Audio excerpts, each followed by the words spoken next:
అనగనగా ఒక మహాపట్నానికి ఒక రాజుండేవాడు. ఆ రాజు ఊరిలో ఉన్న ప్రజలందరికీ నిత్యం అన్నదానం చేసేవాడు. అలా ఆ రాజుకి ఉన్న కోట్ల ఆస్తి అంతా కరిగిపోతుంది. అయితే కొన్ని రోజులకు తండ్రి మరణిస్తాడు. రాజు మాట తప్పలేక రాణి కొడుకును భిక్షాటన చేయించి ప్రజలందరికీ భోజనం పెట్టేది. అయితే ఒకనాడు కొడుకు రాణిగారిని మనమిలా నిత్యం అన్నదానం చేయడం అవసరమా అని అడిగాడు. ధర్మం కోసం మనమీ పని చేస్తున్నాం అని చెప్పింది. కొడుకు, తల్లీ, నీ ధర్మమంటే ఏమిటి అని అడిగాడు. నాకు కూడా తెలీదు, ఆ దైవానికే తెలియాలి, దేవుణ్ణే అడుగు అని చెప్పింది. దేవుడి ఎక్కడుంటాడు అని మళ్ళీ అడిగాడు.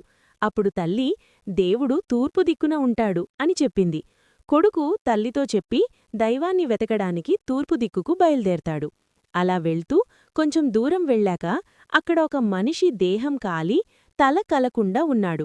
అతను యువరాజుని ఎక్కడికి వెళ్తున్నావ్ అని అడగగా యువరాజు ధర్మమంటే ఏంటో దైవాన్ని అడగడానికి వెళ్తున్నా అని చెప్తాడు.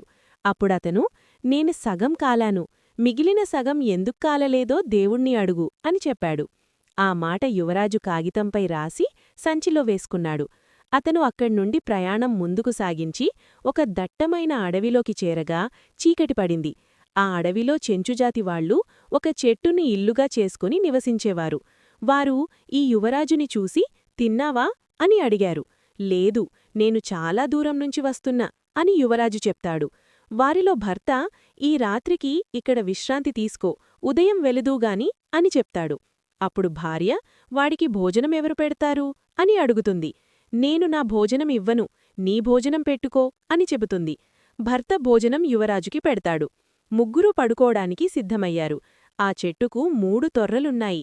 పైన తొర్రలో భార్య పడుకుంది, మధ్యలో యువరాజు, కింద భర్త పడుకున్నాడు. ఉదయానికి భర్తని భార్యని పులి తినేసింది. ఇదేమి మాయా అని యువరాజు ముందుకు బయల్దేరాడు. అలా ముందుకు వెళ్తుంటే చాలా సంవత్సరాల నుండి ఉన్న ఒక 12 తలల నాగరాజు, బాబూ, నువ్వు ఎక్కడికి వెళ్తున్నావ్ అని అడిగితే, ధర్మమంటే ఏమిటో దేవుణ్ణి అడగడానికి వెళ్తున్నా అని చెప్తాడు. అప్పుడు నాగరాజు, నాకు చాలా సంవత్సరముల నుండి మరణం ఎందుకు రావటం లేదు, దేవుణ్ణి అడగమని చెప్తాడు. అలా ముందుకు సాగగా ఒక పెద్ద మామిడి చెట్టు వస్తుంది. ఆ మామిడి చెట్టు, యువరాజూ, నువ్వు ఎక్కడికి వెళ్తున్నావ్ అని అడుగుతుంది. యువరాజు, ధర్మమంటే ఏమిటో దేవుణ్ణి అడగడానికి వెళ్తున్నా అని చెబుతాడు.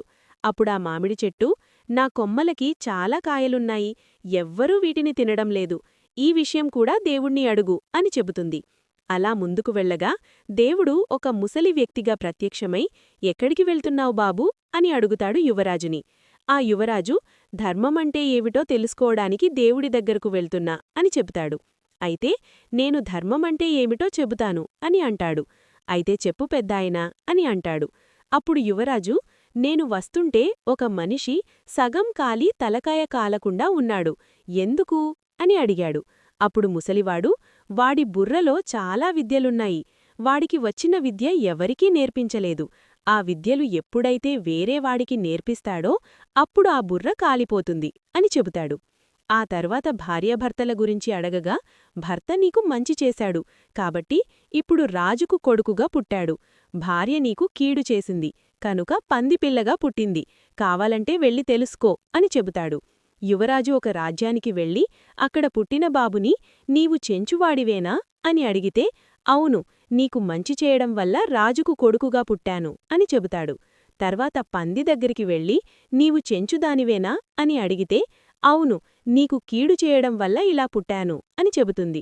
యువరాజు మళ్లీ పెద్దాయన దగ్గరకు వెళ్ళి, మళ్లీ నేను వస్తుంటే ఒక నాగేంద్రుడు కనిపించాడు, ఆ నాగేంద్రుడికి మరణం ఎందుకు రాలేదు అని అడిగాడు. అప్పుడా పెద్దాయన, ఆ పాము తలలో ఒక మణి ఉంది, అది నీవు తీసుకో, అప్పుడది మరణిస్తుంది అని చెబుతాడు. తర్వాత యువరాజు మామిడి చెట్టు గురించి అడుగుతాడు. ఆ చెట్టుకు చాలా కాయలున్నాయి, కాని ఎవ్వరూ తినడం లేదు అని అడగగా అప్పుడు పెద్దాయన, ఆ చెట్టుకున్న కాయలు నీకు తప్ప ఎవరికీ కనబడవు, ఎందుకంటే ఆ చెట్టు కింద నిధి ఉంది, అది నీవు తీసుకో, ఆ చెట్టు కాయలు అందరికీ కనిపిస్తాయి, అందరూ తింటారు అని చెబుతాడు. అన్నీ విన్న తర్వాత పెద్దాయనకు నమస్కరించి వెనక్కి బయల్దేరాడు. అలా పెద్దాయన చెప్పిన నిధిని, మణీ తీసుకొని ఆ సగం కాలిన తలకాయ మనిషి దగ్గరికి వచ్చి విద్యలన్నీ నేర్చుకొని తన రాజ్యానికి తిరిగి వెళ్ళిపోతాడు. కథ కంచికి, మనమింటికి.